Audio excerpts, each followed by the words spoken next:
Welcome to the Golden State Media Concepts Life and Happiness Podcast, the show that takes you on a journey of exploration. We'll discuss tried and true methods alongside the latest trends of how to best live your life to its fullest and happiest. From psychology to meditation, science to self-help books, the GSMC Life and Happiness Podcast will help you to discover what makes you happy and how you can live life being the best you possible.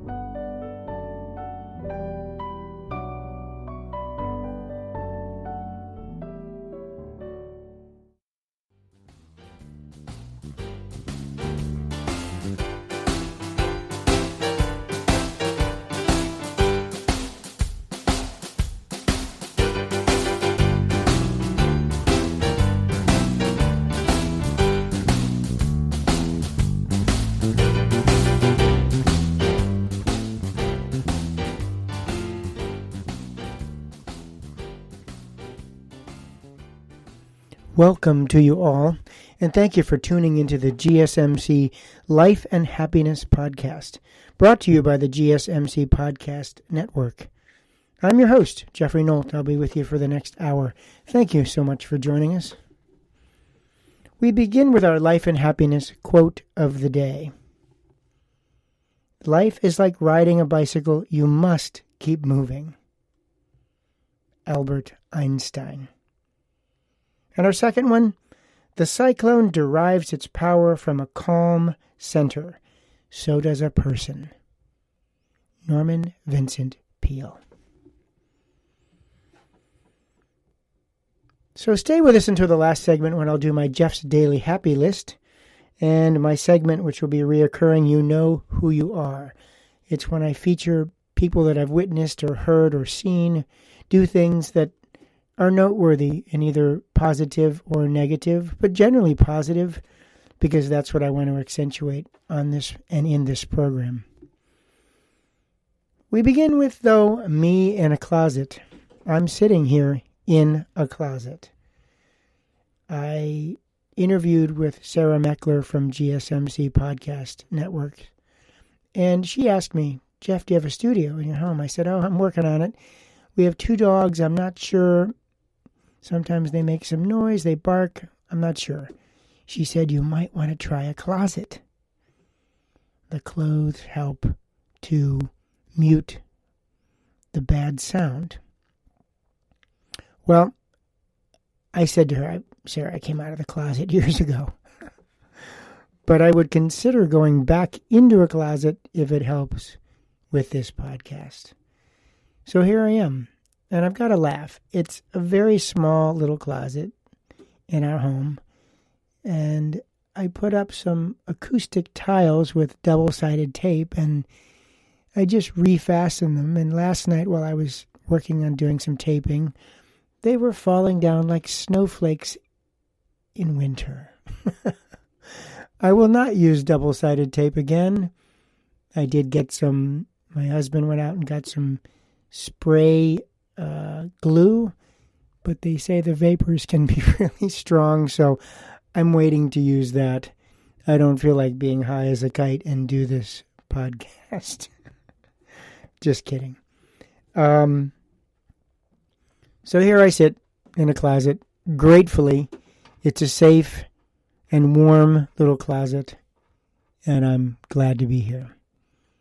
With respect to me coming out of the closet, I'm a 59-year-old guy, and I came out when I was 27 or 28, and it took me a little while. I am a figure skater by trade and by profession, and I'm going to talk about that in segment 2.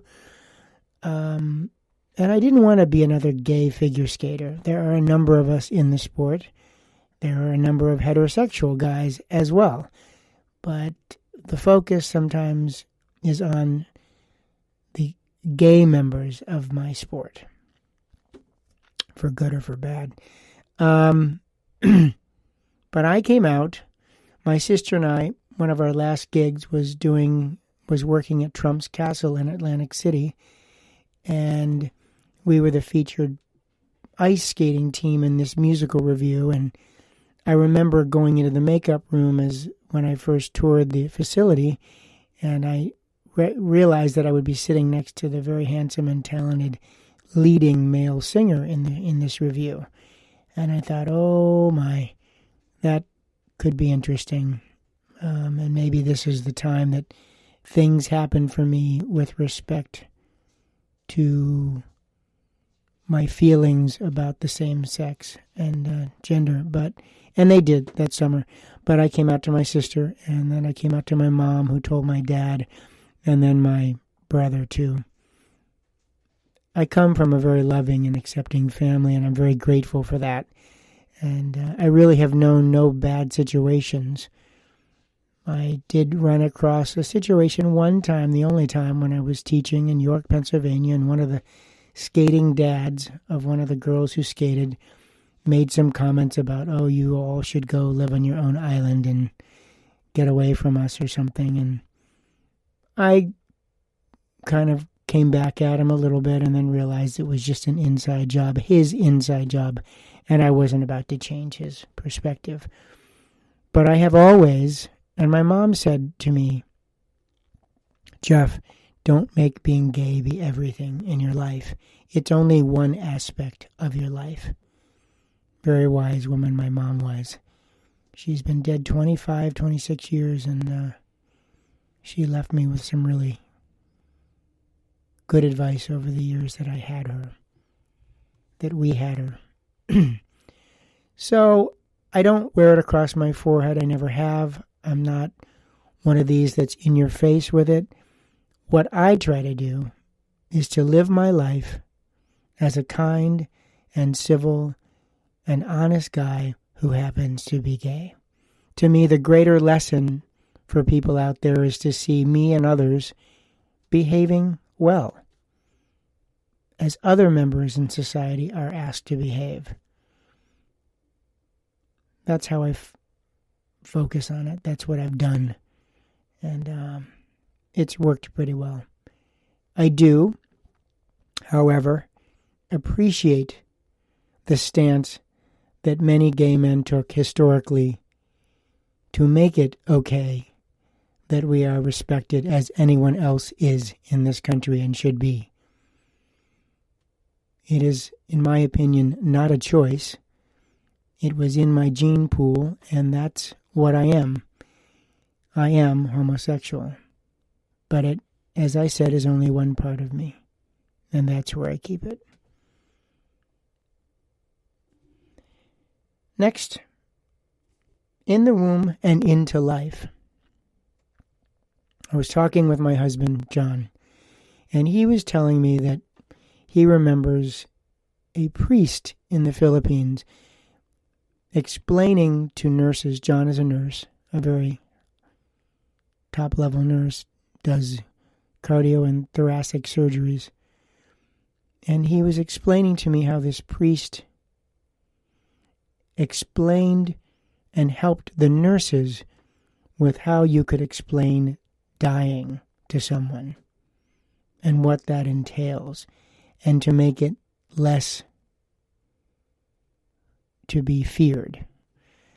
And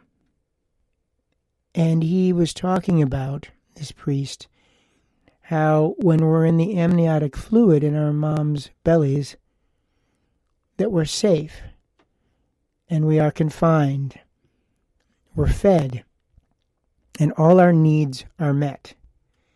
And so it's a very safe and comforting environment. And that when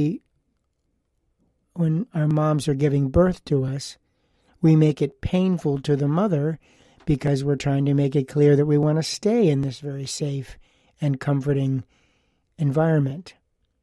But as we know, nature and the laws of nature and moms know better, and out we come.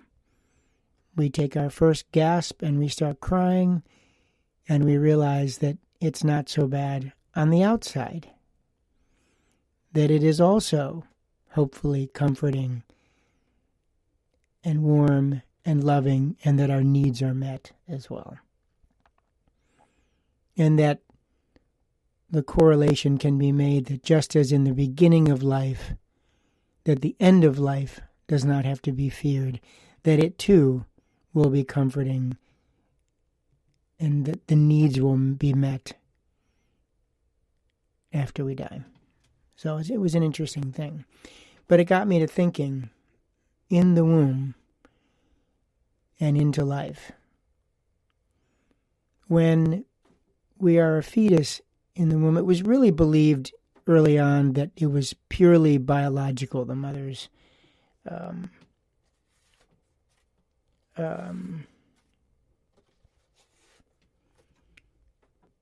the development in the womb was completely biological. Now it is known that emotions play a role as well, the mother's emotions, and that women communicate their emotional states to their babies through hormones and physiological reactions. And I read this article online, You Are Mom, and it said that, this is just one article, but it was interesting, from the 6th week of pregnancy, babies are able to pick up rhythmic noises around them. They notice movement of amniotic fluid or their mother's heartbeat, for examples. And they like these sensations. They're comforting. They come to know them as comforting and nurturing. By the 12th week and onward, babies become sensitive to their mother's emotions. They can hear and recognize their mother's voice, and they love hearing it. They know if their mother is calm or anxious, and they can tell if the moms are talking lovingly or not. Isn't that interesting? They feel then happiness, calmness, fear, or maybe they're startled based on what the mom is feeling on the outside or her insides. So these perceptions and feelings are noteworthy because the argument or the premise in this piece was that these feelings and beliefs and behaviors will accompany children through their lives based on how they felt in the womb. So that stress and anxiety are emotional states, and that the absorption of negative and painful emotions during pregnancy could lead to a difficult delivery, perhaps problems sleeping, the child could be colicky, they could cry more, and they may be less sociable. And how the mother reacts on the outside to outside stimulation could affect the IQ and increase the child's risk of developing ADHD. So babies who feel lots of positive emotions, this article went on to say, are born at a heavier weight, they eat and sleep without difficulty, and they have better immune systems. And more than likely they'll be happy, peaceful, and more balanced people. And if the moms frequently feel fulfilled and happy, the baby will remember that information in its cellular memory, which is fascinating.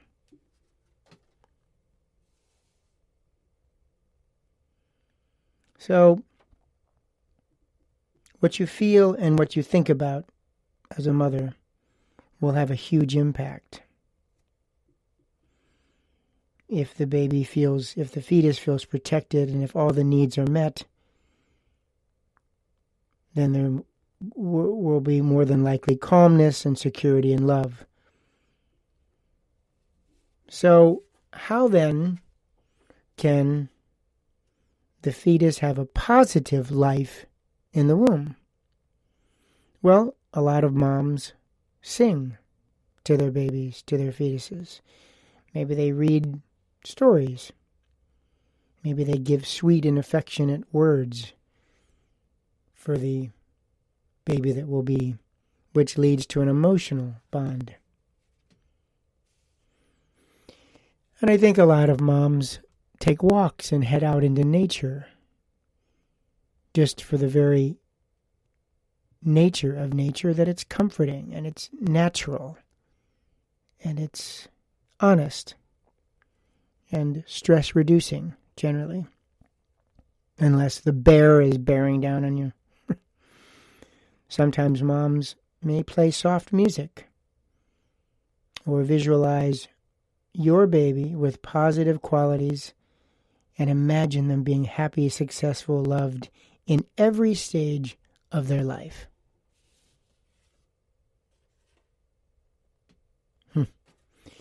Now, having said all this, it struck me that seems like an inordinate amount of, not pressure, but responsibility for the mom. Women, moms, are living and breathing and existing in a world that has all kinds of stimulation coming at them. When they're pregnant, when they're not pregnant. But when they're pregnant, they have to then really learn to... It just seems like a lot of responsibility to make sure that you manage your humanness, your human condition, to the point where your fetus and then the baby and the youngster and the young adult and the adult has the best life possible. Now we know there are all kinds of situations out there that moms are in. And my hat's off to every one of them, every one of you listening who has had a child or is pregnant or is pregnant. It's a big responsibility, and we are grateful to you for that level of responsibility. Next up, I'm going to do a piece on sport, craft, and profession. Stay with me. Are you tired of the same old news? Are you sick of the seemingly endless political spin and negativity? The GSMC America's Still Beautiful podcast is a weekly news podcast covering all the top positive and uplifting news stories. We cover stories that will inspire, uplift, and remind you of the good in the world. Tune into the Golden State Media Concepts America's Still Beautiful podcast to get all the great and positive news stories of today. Download the GSMC America's Still Beautiful podcast on iTunes, Stitcher, SoundCloud, Google Play, or anywhere you find podcasts. Just type GSMC in the search bar.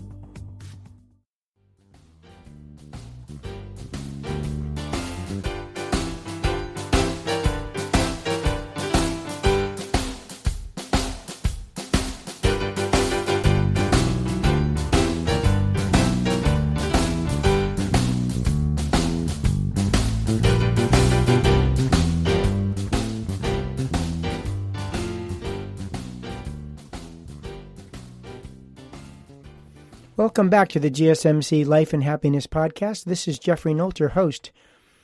I just talked about in the first segment my sitting in a closet to do this podcast because it's a good, comforting, sound, resilient room. And I also talked about me coming out as a gay man and what that was like. And then I talked about life in the womb and life and into life afterwards and what that entails and some of my thoughts on that. Later in the show, I'm going to look at levels, stages, keys, and elements of happiness. Food for thought. But next up, and later on I'll do Jeff's happy list, daily happy list, and you know who you are. But right now I want to talk about sport, craft, profession. I got into a sport, figure skating, at a very early age, 7 or 8. We lived in Rochester, New York, and I think my parents saw that there were skating lessons given at RIT, the Rochester Institute of Technology, and they signed us up and off we went. And we showed an affinity for it and certainly a love for it. And I think we had a coach who very cleverly told my parents, "Oh, your kids could really be something someday." I think he was honest and meant it, but it's certainly a good sales pitch, isn't it? Bernie Yolton was his name. So we started at RIT, and it was thrilling. We were exposed to world-level and Olympic skaters early on. Some of you, if you're a little older, like I am, will remember Janet Lynn and Jojo Starbuck and Ken Shelley and Judy Schromeyer and James Sladke, all world team and Olympic team members, figure skating. And so Jeff had stars in his eyes early on. And my sister and I got paired up early on. And I remember a couple times we did some ice shows, and I just not hated skating with my sister, but this one coach would kind of make us do some silly choreography, and I just thought didn't feel right at the time. But my sister and I went on to skate together and really create some beautiful skating. I would hope, anyway, that that's what people interpreted it as. So, sport. We worked very hard at it. My parents gave us the opportunity, the equipment, the time on the ice. We had good instruction from early on, and we were surrounded by some really big names, as I said. So the die was cast, as it were. And I loved it. We loved it. I loved to skate. I loved to practice. But I do remember I was really little, and we had these things called school figures, which were the figure eights on ice. And I was so little and didn't weigh much. And the first test I ever took, the pre-preliminary, I took it, and I remember this judge coming over to me saying, however he addressed me, or she, but it was more like, well, we're going to stop the test. It's really not strong enough, and we're going to stop it. Now, usually nobody gets stopped in their pre-preliminary, but I did. And I remember saying, well, should I go back and warm up the next figure? And she or he said, no, that's not necessary. You're done. So that was a little traumatic, I think. I'm also a pleaser, and that was a hard thing to take. But it also was the beginning of building character. We're not always going to be successful. We're not always going to hit the ball out of the park. And sometimes we're not going to be good at something either. And it really is, it's a pivotal teaching moment in life. And I'm sure my parents were like, well, it wasn't good enough, and you'll have to take it again, and that's that. Suck it up. They didn't say things like suck it up, but the message would have been, get back up and do this again if you love it. We'll give you the opportunity, etc. So we took those early days, and then my dad was relocated to Pennsylvania, Lancaster, Pennsylvania, which is where he and my mom are originally from. And then we started taking lessons in Hershey, Pennsylvania at Hershey Park Arena. And we had some good teachers there, too. And so we continued to have good instruction, and we continued taking lots of lessons and practice time and all that, the different varying disciplines of figure skating, ice dance, figures, freestyle, that sort of thing. So we were well-rounded, and we got into competitions at an early age. And it was pretty defining for me because I knew that we were decent at it. And I have to admit, I liked being noticed, and I liked being known for being good at it. And that has helped me in my life, but I think in some ways, too, it wasn't helpful based on how I interpreted it. And that sometimes I used it to sort of feel good about myself. And that's not necessarily what one should do with success in sport. It's a great thing if it's in perspective. So our sport, and we competed a lot. We eventually got up to the national championships twice in the junior pairs division.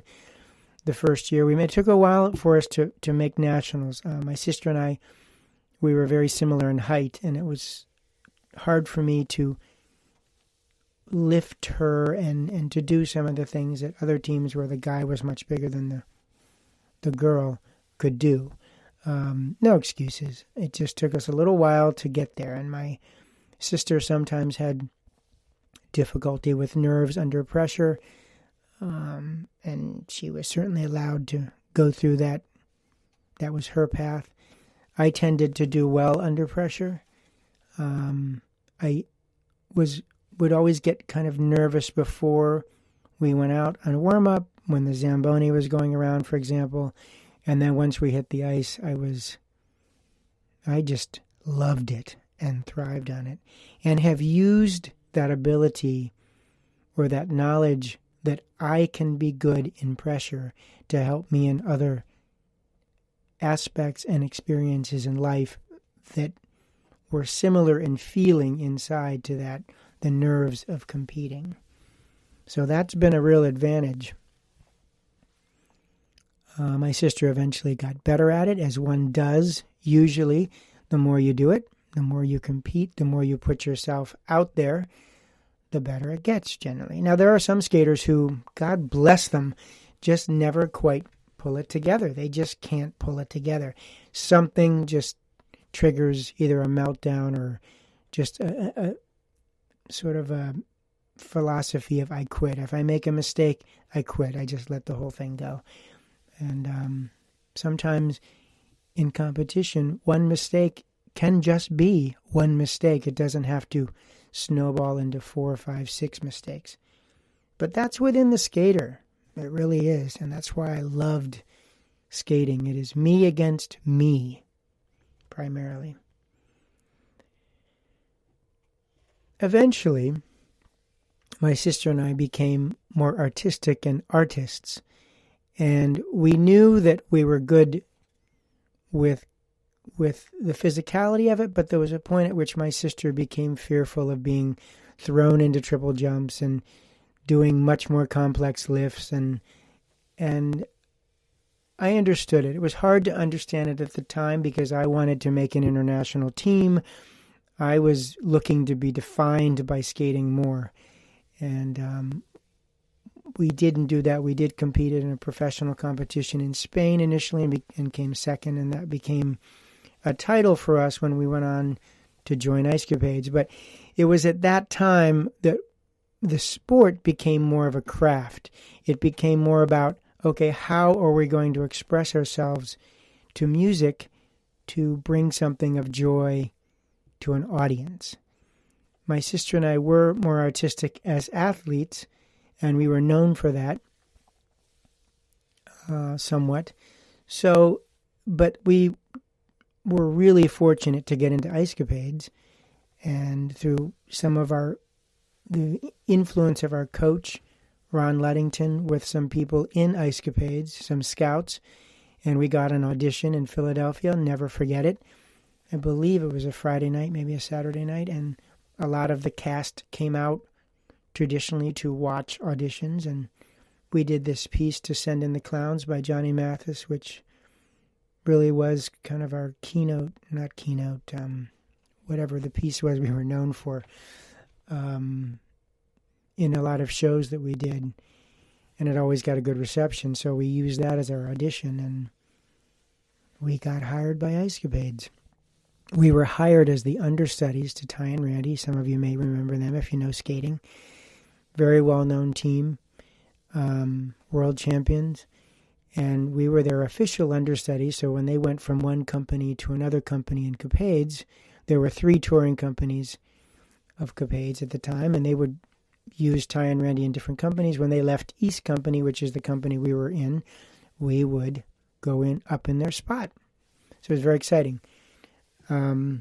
So we became craftsmen. We learned how to perform.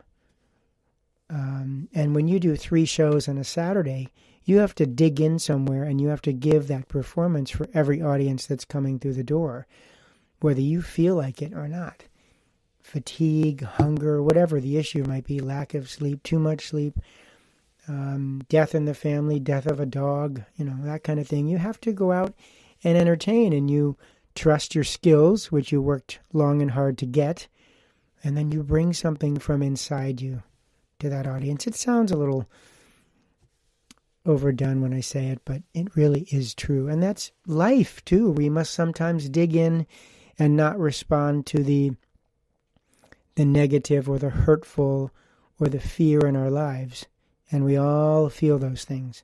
And we should, because we're human. But you have to dig in there and give a great performance. And some felt better than others, but generally they probably all were enjoyed by who watched them. At least I'd like to think that.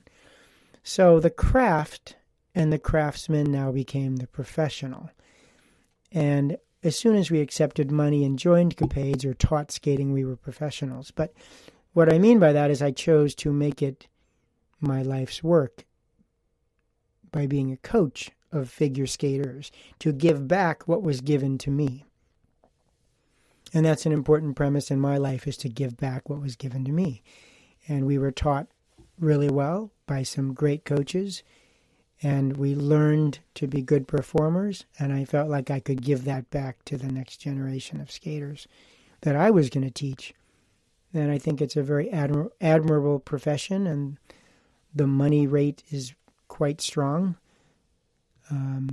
So that's what I did. I began teaching, and I got some clients. I also began a performance troupe back in Lancaster, Pennsylvania, where we were living at the time, which is where my family lives.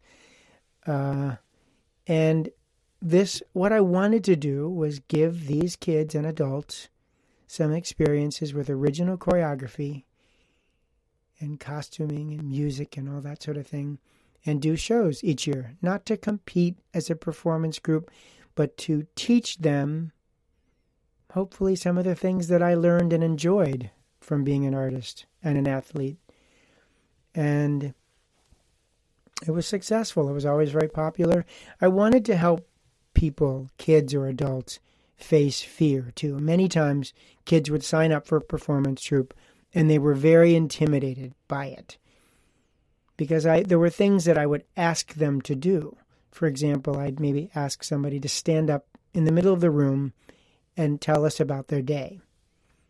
And it's amazing how many kids feared something like that.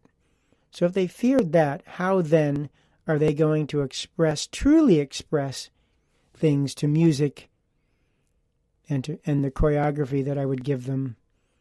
How are they going to do that in performance in front of people if they're afraid of standing up and telling us how their day was? And I never let it just be good, fine. I didn't want to hear that. I wanted specifics.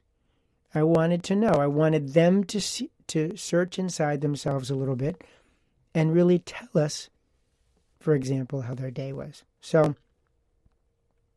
performance troupe then, I moved to Baltimore 25, 30 years ago, and I started it here, and the rink where I worked and the city was very kind to let us keep doing it year after year after year. And to be honest, some of the kids, from what they tell me, it had a very big impact on them and in their lives now, because they learned to be expressive and creative and confident.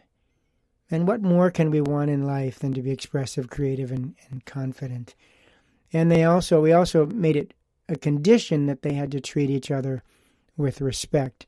There were no little cliques and favoritism and that sort of thing. We treated everyone the same, and I wanted them to look out for each other. And it was a beautiful thing, because they really then would come to the rink seeking out their friends from performance troupe and enjoy skating even more because of the friendships and the bonds that they created with these other kids. And the adults had a blast too, and I believe there's fear in all of us, and a lot of adults, even very accomplished adults in their fields, had fear and sometimes an inability to kind of express themselves. And when they gained some skills and they could do that, they really, really did enjoy it. And I loved seeing the metamorphosis of people from fearful or questioning or not confident to being confident and clear in what they felt and could do. So it was a sport, it became a craft, and then it is a profession to this day. So you are listening to the GSMC Life and Happiness Podcast on the GSMC Podcast Network. Coming up, levels, stages, keys, and elements to and of happiness. Our Food for Thought segment. Tired of searching the vast jungle of podcasts? Now listen close and hear this out. There's a podcast network that covers just about everything that you've been searching. Hey! The Golden State Media Concepts Podcast Network is here. Nothing less than a podcast bliss with endless hours of podcast coverage. From news, sports, music, fashion, cooking, entertainment, fantasy, football, and so much more. So stop lurking around and go straight out to the Golden State Media Concepts Podcast Network. Guaranteed to fill that podcast itch. Whatever it may be. Visit us at www.gsmcpodcast.com. Follow us on Facebook and Twitter, and download us on iTunes, SoundCloud, and Google Play.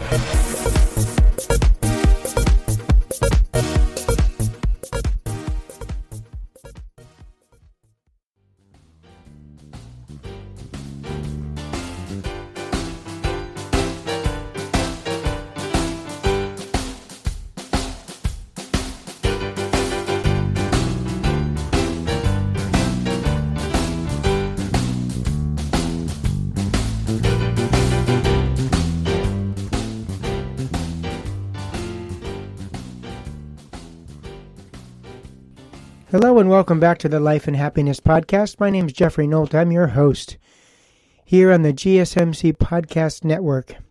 You know what's really exciting is, and just as an aside, my husband and I live in Baltimore. We live on a street across from a beautiful big park. And years ago, I sent a request into the city for a tree to be put out front because the one that we had out front had died.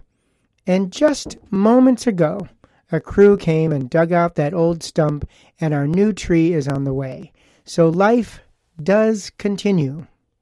Doesn't always continue on the timing that we'd like, but it does continue. So kudos to the city of Baltimore. Better late than never. Okay, the next segment is, it's funny, if you Google happiness, a lot pops up, as you can imagine. And rightfully so. There is a lot to happiness. And some lists came up. And I'm going to go through some of these lists of stages and keys to and elements of and levels of happiness and see if you agree and see if you would add some more on your own list. But I found it very interesting. And I'll give you some insights into some of what it means to me. But let's start with 7 keys to happiness. Kind of arbitrary. I don't know why there are 7 and not 8 and not 5. It's kind of interesting that there are 7, according to this list, keys to happiness. Number 1, live in the moment. I think, speaking for me personally, it's very easy to get to live in the past or to think ahead and what's the future going to be like? What's tomorrow like? What's next week? I got this thing going on in a month. Living in the moment is really an important aspect to being peaceful and being happy. Number 2, finding resilience. I think that might tie in a little bit to what I talked about in segment 1 about how we develop in the womb and we respond to our mother's emotions and feelings. And really, we have to learn to be resilient when we are born and we start being a living person on this planet. All kinds of stimulation come at us and toward us, and we have to learn how to handle those things. Sometimes we'll handle them well, sometimes maybe not so well, but we do have to learn to be resilient. And I think if we are resilient and find resilience, that does lead to a degree of happiness, absolutely. Number 3, manage your energy. It's an interesting thing. Energy, what does that mean exactly? A lot of times I'll ask people in life, how are you? You know, the proverbial perfunctory, how are you? And I'm tired. Or I can't wait to go home and get off if you're on a job site. I can't wait to go home. And so a lot of times I don't think we manage our energy very well. I think we spend energy and exert energy on things we want to do and things we want. And sometimes we don't always have it for the times when we need it the most. But managing anything, I think, will lead to more happiness than sorrow, really. Number 4, do nothing. Now that's an interesting statement, do nothing. I think it's very important sometimes to shut down and to relax and to meditate, for example, or just lay on a beach and read, listen to the surf, the other people chattering next to you or whatever. Do nothing. We are often sold this bill of goods that we must always be doing something. Number 5, treat yourself well. To me, it speaks of self-care. What does that mean? It means have regular doctor visits. It means brush your teeth. It means floss your teeth. It means get a haircut once in a while if you need one. It means watch your weight if that's important to you. Just treat yourself well. That also means emotionally. And what do we think in our heads? Are we telling ourselves good things, or are we putting ourselves down in our head? You can't do this. You're not valid enough. You're not this. You're not that. Are we doing that? That's a key component, in my opinion, to treating yourself well, is how do we think about ourselves and our world. Number 6, venture outside the comfort zone. This is a good one. Do we play it safe? Do we just stay in a safe mode all the time and manage and control that safety? Or do we get out on the limb of the tree and kind of shake it a little bit and put ourselves in to a fearful situation or a compromising situation or an uncontrolled situation, and how do we handle that? I think it's you can learn a lot about yourself by venturing outside your comfort zone. Step outside the box, as I used to tell my skaters. Think outside the box, step outside the box. 7 on our list of 7 here, show compassion outwardly. Very interesting. We can have compassion inside. We can feel the depths of someone's hurt or pain. But do we show it outwardly? Are we of service? Are we giving in this world, or are we just feeling and taking and keeping things inside? It's an interesting notion. Show compassion outwardly. 7 keys. Do you agree? What else would you add? Okay, the 3 distinct elements of life. The pleasant life, the good life, the meaningful life. The pleasant life sort of smacks of youth to me. We don't think about our days, our years, our months. We pretty much do what we want. If we're at home, we're in the comfort of our parents' home and their income and their nurturing and their love, hopefully. And there isn't really a lot that we think about. It's a pretty pleasant life. At least mine was. I'm not saying that everyone in this world has a pleasant life. But if you're loved and you're safe and you're comforted, it's a pretty pleasant life. Doesn't matter how much money you have and all that kind of stuff. It's a pleasant life. The good life. That to me speaks of, okay, I'm working on a career, possibly. I have found a mate and maybe married, maybe not. I've made children with this person. I have worked. I have some money in the bank. I have maybe some things in life. I've traveled. Maybe I'm more spiritually based. I go to church on Sundays, maybe a couple times a week, whatever. I am helpful to people. I have the means, I have the time, I have the thought process of not being so selfish as in possibly of youth and the pleasant life, but the good life is maybe I'm more of service. And then the meaningful life. What have I created? What am I creating? I just had an acoustic panel fall on my head. double-sided tape will never be used again. But it's light. It's like a snowflake falling on top of my head. Anyway, the meaningful life. How do I feel about, if I feel about, religion of any sort? Do I have a God of my understanding? Do I contribute to my community or city? How do I conduct my home life? How do I conduct myself in life and in that community? Things like that. Elements of happiness, the pleasant life, the good life, the meaningful life. What will I leave behind?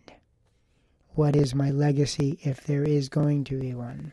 In an interesting conversation with somebody where I worked today, he says, in another 100 years, no one will remember that we lived. It just doesn't matter. We don't really matter. In 100 years, nope. Interesting. I don't find that depressing. I find that really very real, actually. Stages of happiness. The 4 stages of happiness. Here we go again with the numbers. Number 1, anticipate. And I'm going to make this analogous to John's and my wedding and the leading up to that. The anticipation of life or the stage of happiness. It was all about, first of all, he planned where he was going to propose to me at the base of the Eiffel Tower. How much more beautiful can that be? The planning, how many people can we afford? What kind of service and meal can we have and afford? What do we want? How do we want the ceremony to reflect us and our life together? What does that mean?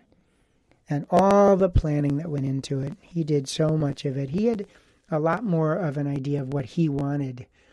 I think as an older gay guy, I never, for the longest time, we couldn't get married. So it wasn't up in the front of my brain as much as it was his. And he had just some beautiful things that he wanted to include in our wedding. And I certainly had some as well. And we got some people together, of course, and who I love dearly and he loves dearly. And it was a magical day. Number 2, savor. Okay. Well, in terms of, I savored every moment of that day. A lot of it is still seared into my brain about what I was feeling and about who I was going to see, what we were going to hear, what I was going to say, what others would say to us, how we would be loved and shown the love from so many people. So I savor, all the senses were alive on that day. Number 3, express as a stage of happiness. Well, in terms of our wedding, what did we do to express our happiness? We wrote vows. We picked poems and songs and the singer to reflect what we wanted to say in our ceremony. We picked out great food. We picked a great venue. We worked well with the gentleman there who helped set it all up for us. All that. We even had our dogs show up in the ceremony because they're that important to us. And John did the cutest thing. He bought little tuxes for our 2 English Springer Spaniels, and a good friend of his and a burgeoning friend of mine walked the dogs in, and it was very special, to say the least. So all that was an expression of us for our ceremony. And then, of course, the 4th stage of happiness, according to this list, is to reflect and reflection. And that's what I'm doing now. I'm reflecting back on that day and the days leading up to it and the months leading up to it. And we have, how else do we reflect? We have pictures. We have a video, which we've watched a couple times. We have other people's accounts. We have what they wrote in the logbook, our guests. We have our memories of that day. And all reflections of that magical day. finally, the 4 levels of happiness. I don't know why it comes in 4. It's interesting. Pleasure, physical and immediate gratification, which kind of goes back to the elements of happiness, the pleasant life. So pleasure to me is like the pleasant life. It's just what we do. We do what feels good, and we do it on our timing, and we're not really thinking of other people so much. Where it's more about us when we're kids. Passion, number 2, that would be maybe the good life, right? We want passions in life. What do we get excited about? What motivates us? What stimulates us? All that sort of thing. Number 3, purpose, which would be on the good life and maybe into the meaningful life. What is my purpose? What am I doing here? What do I want to contribute? What do I want to leave behind? What do I want to say? What do I want to write? What do I want to listen to? What do I want to read? Things like that. And the 4th, the ultimate goal, the ultimate good, that smacks of a meaningful life. The ultimate good. How will people remember us? What did we do? What did we not do? How did we do things? Why did we do things? All the things that make up the ultimate good. And really, there's bad and things in our lives, but hopefully we come out on the scale leaning toward good and weighting toward good. WEIGHTING, weighting. So those are my thoughts and these arbitrary lists when I Googled happiness. Found it interesting. Here's a quote from Edith Wharton. If only we'd stop trying to be happy, we'd have a pretty good time. Back in a moment with Jeff's Daily Happy List, and you know who you are. Thanks for hanging in there with me on the GSMC Podcast Network.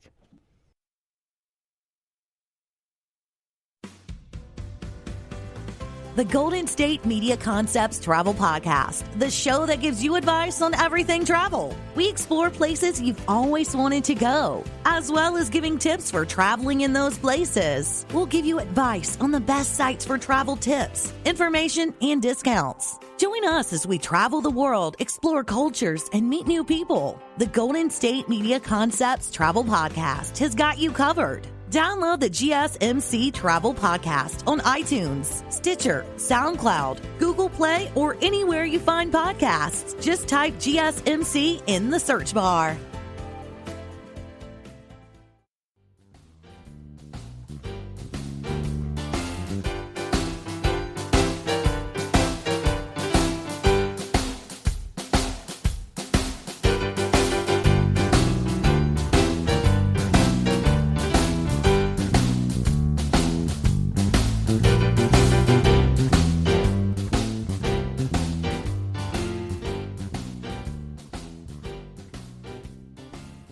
I am back. Jeffrey Nolt, Life and Happiness Podcast, here on the GSMC Podcast Network. Let's have some fun. My daily happy list for today. As part of recovery, I'm in a recovery program, and I'll get into that maybe in subsequent weeks, but I often write out a gratitude list. And I thought I'd do a daily happy list, because it's a life and happiness podcast. See the correlation there? But it really does mimic sort of a gratitude list. These are things that make me smile and that I feel happy about when I think about or consider. When I look into our dog JJ's eyes, he is so expressive in his eyes and with his eyes. He just sucks us right in. He did as a puppy. When we went to look at the puppies that were for sale, I think there were 8 of them, and John and I sat down and they were all sort of into us at first, and then 6 of them kind of went off to do other things. They weren't interested anymore, and it was down to 2. And then one eventually got bored with us, and there was this one. And that's who we brought home with us. We named him JJ for Jeff and John. And his eyes are just incredibly expressive. My husband John has a silly little crooked smile whenever I see him or he sees me, and it just makes me giggle every time and warms my heart, because it's distinctly him showing that he's happy to see me. Doesn't always tell me that, but he shows me. And sometimes actions do speak louder than words, don't they? Another thing that brings me great happiness is Harris Teeter strawberry ice cream. I work part-time as a produce clerk in Harris Teeter, which is a national chain. And we have one in Baltimore here, and their strawberry ice cream, I don't know what it is, but it is absolutely phenomenal. The flavor, the texture, I don't know what it is. I like ice cream a lot, and I've liked mint chocolate chip over the years, and I'm a fan of vanilla. I often said if I die tomorrow, just put me in a vat of vanilla and I'll be happy to go that way. But this strawberry ice cream is noteworthy. My skating clients, when they get a particular skill for the first time, that sort of aha moment, as it were, that just really gives me a lot of joy, because sometimes they toil at it and they struggle at it, and they've got the little person in their head saying, you can't do this, you're not good at this, whatever. And then when they actually practice what I've given them, the technique, and they feel something for the first time, it's just great to see it in their eyes and their face kind of light up. Another thing, I was watching Bob Ross, who did The Joy of Painting. He was the Joy of Painting artist. And he ends every show with happy painting. He's amazing, and I remember watching him as a kid. And I think it was the sound of his voice. Well, that was just, I was transfixed by it. He's obviously got tremendous skill, but his delivery, that relaxed and encouraging tone, was just really something to watch and listen to. And I just found him very calming, and I do to this day when I watch him. I know he passed away young, and he was just a really talented, skilled man, and he was great on TV and great at what he did. So, anyway, that's my happy list for today. Hope you enjoyed it. What's your happy list? Make a happy list. Make a gratitude list. It's all good. The last segment here on the hour will be You Know Who You Are. And I thought about this, and I thought I really wanted to showcase situations and people that I observe or listen to or see in life that strike me, one or the other. And the first one is called The Two Dads. There's this gentleman who has a couple of kids that lives in our neighborhood, and he's very present with his children. He walks them to school at the end of a very long block down the park, and he walks home. And he and his wife, one time I saw them, they were playing badminton in the park with their kids, and I thought, who plays badminton? I mean, that's really a neat thing. So he was out one day with turned out to be his daughter, and she was riding a bike around the paths in the park. And she was at the point of riding this bike that she didn't need him holding on and helping her. She was quite sufficient. But he was there, just present and keeping an eye on her. And I didn't say anything to him the first day, but I was going to say, you're a good dad. And I didn't. But life is how life is, and the next day they were out again, and she was riding her bike, and I could tell it was the young girl because her hood was down and the weather was a little warmer. And she again was tooling around, and there he was, just keeping an eye on her. And I did go up to him and say, you're a good dad. And he said, I'm trying, and he just kind of laughed. And I walked away, and I said, I got to walk my dogs, and I thought, you're not just trying, you're doing. He felt like he needed to underestimate it, and I'm thinking, you are very present in your kids' lives. Second dad, I call him Blueberry Dad. I work in this grocery store, as I said. I'm a produce clerk, and this one afternoon, this dad comes in with his little girl in his arms, and he's hustling through the department, and he looks like he's in a little bit of a hurry, and again, I have no idea where these people are in their lives and the spaces they're in their heads, but all I have is the power of observation. So this guy comes in, and he goes to where we have a bunch of blueberries on display and for purchase, and he picks up this container of blueberry. Now, given that blueberries, for whatever reason, come in some of the flimsiest containers. I don't know why, but they often do open and spill. Well, on this occasion, he didn't hold it right or wasn't holding it correctly in terms of its flimsiness, and the container opened and out they poured. I could tell they went all over the floor, and I'm way across the produce department.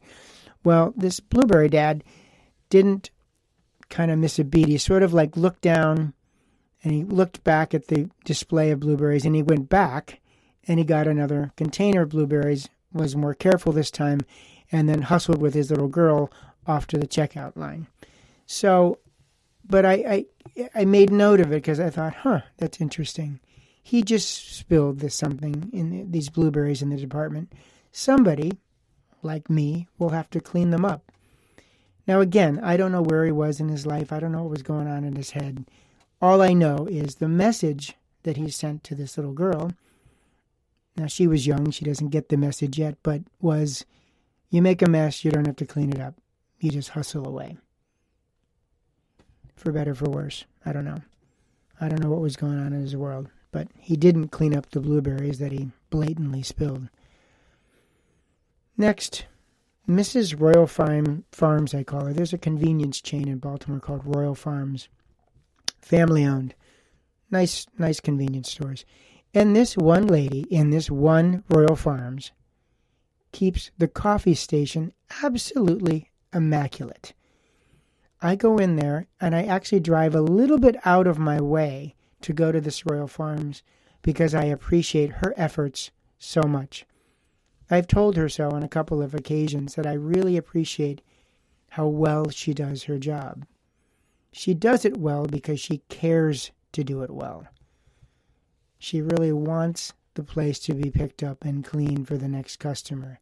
Now, I know that convenience stores can get very busy, and sometimes there isn't the workforce allocated to, let's say, the coffee station to make sure it's really cleaned up. But it does make a difference when somebody goes that extra mile and really does what's expected of them, does their job, and keeps, in this case, the coffee station very clean. And she's a really nice lady. You can just tell she cares about what she's doing. Third scenario. I'm coming up a street in Baltimore where Hopkins Hospital is, the very prestigious and big hospital of Hopkins, Johns Hopkins. And I stopped at this light, a red light, which is what we do at red lights. And I see this blind man coming from my right across the street to my left.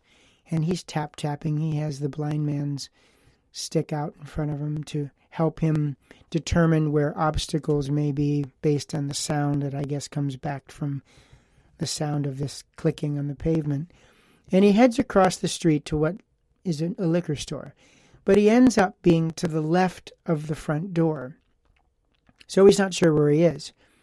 And this other gentleman comes over very naturally and offers his left elbow.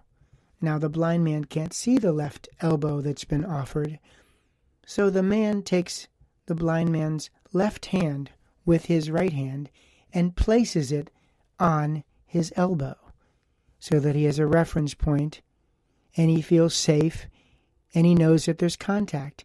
And then the one gentleman escorts the blind man to the front of the liquor store and in they go. Now, I don't know who you are, sir, but you know who you are. And you know what you did to help that guy. Just like Mrs. Royal Farms, you know who you are. And I appreciate you. And to the dads, you know who you are too. We've all done things that we may not be as happy about, or that we weren't thorough enough with, or we were unkind or whatever. And that's just the way it is. It's how life is, and that's how being human is.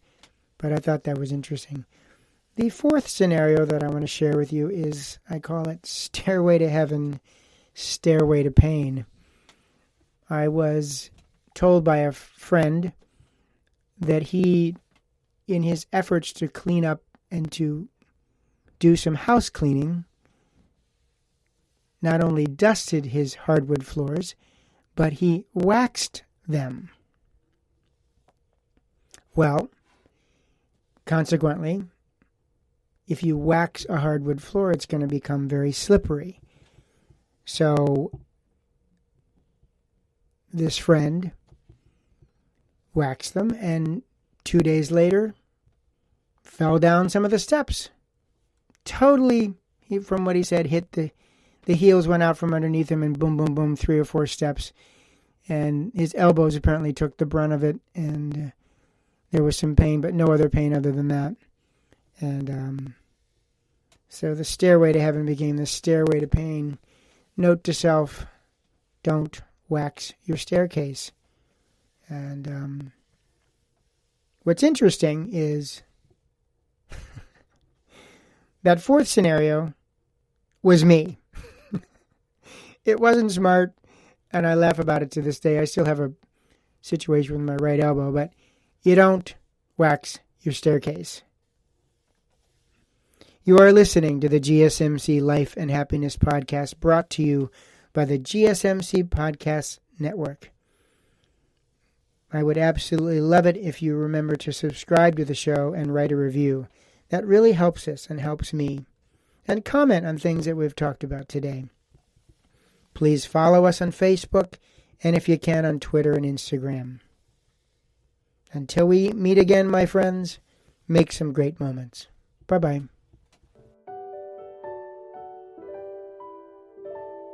You've been listening to the Golden State Media Concepts Life and Happiness Podcast, part of the GSMC Podcast Network. You can find the show and others like it at www.gsmcpodcast.com. Download our podcasts on iTunes, Stitcher, SoundCloud, Google Play, or anywhere you find podcasts. Just type in GSMC to find all of our shows. From the GSMC Podcast Network, from sex and relationships to health and wellness, life and happiness, and even weird news. You can also follow us on Twitter and Facebook. Thank you, and we hope you have enjoyed today's episode of the Golden State Media Concepts Life and Happiness Podcast.